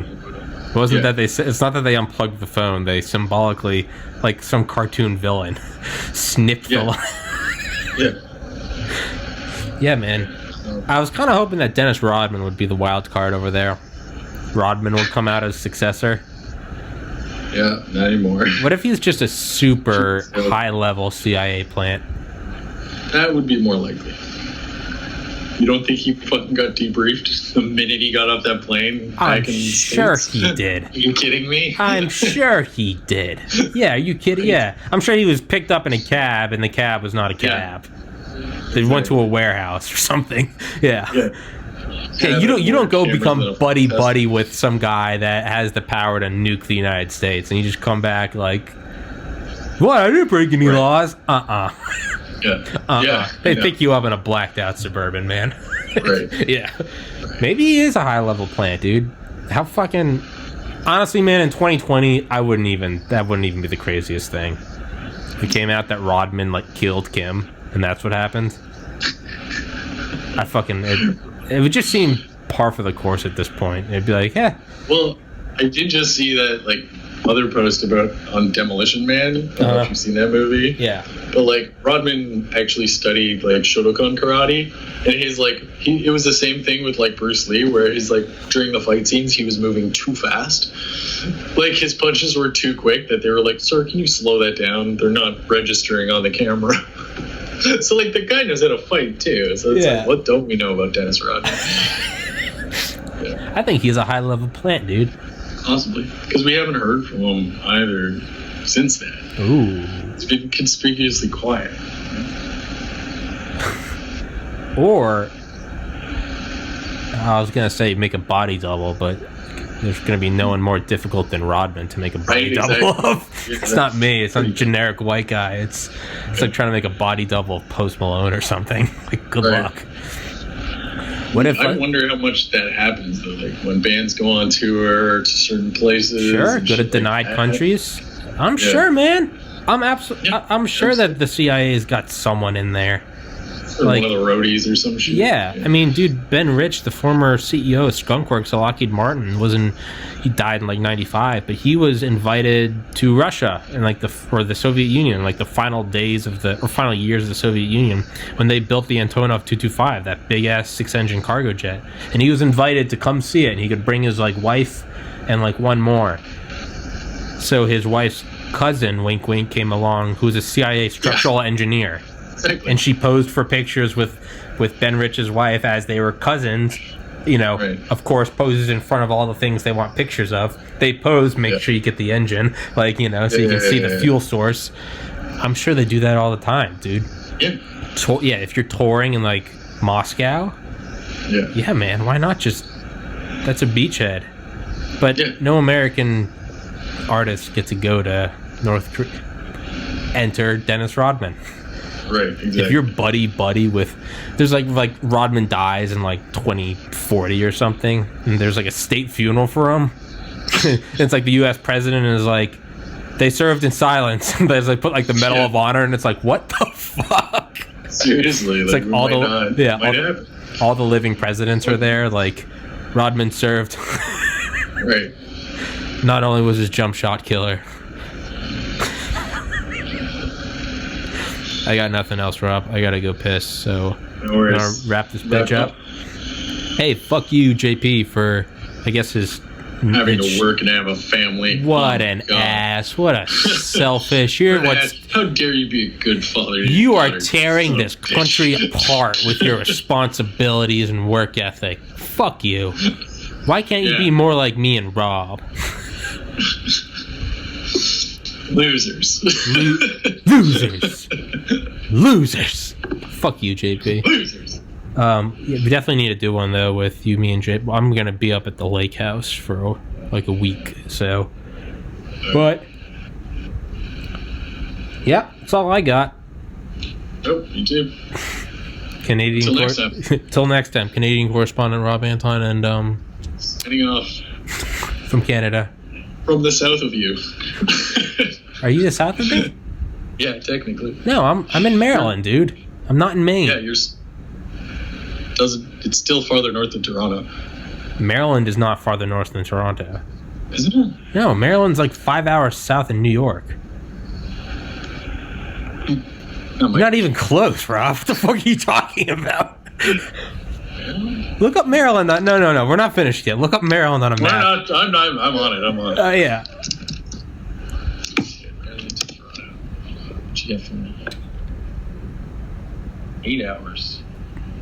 No, you need to find it on a U.S. map. Yeah, okay. I'm not. Yeah, I fuck you. I get confused about the northeast. Fuck you. I'm not. I was like, wait, what? Pennsylvania. Right, I felt really stupid because that's too far. I was excited. I thought you were like up in the northwest. No, man, I'm in the middle. I'm in the middle of fucking I was gonna nowhere. Be like, oh, sweet. One day I could just fucking like drive on over. And no, like, we're in the middle. Rob, where are you for the podcast? And I'll be like, I'm right here, motherfucker. Right here. Yeah, but knowing you'd end up in Maine, and I'd be like, dude, I'm in Maryland. You're just. You'd be like, all right, I'll go get a hotel room. All right.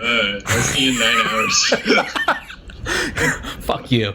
Yeah, I felt really dumb for a minute because I was like, no, you're right. Well, no, I started thinking I don't know like, why I thought you were fucking all the way up there. I started thinking for a minute that like, I didn't understand Canada. I was like, wait, does Canada like dip down? I started thinking, is there like an island? Does Canada have like an island? I mean, I do live on Canada's dick, so. Yeah. On true. That note, if you look at the Great Lakes, this is Canada's spiny dick. Oh, sorry. Wait, dude, I don't know any geography. Are you on is Toronto on the Great Lakes? It's right on Lake Ontario. I don't know that, man. I live in my neighborhood's called The Beach. Why? How come it isn't like Ontario then?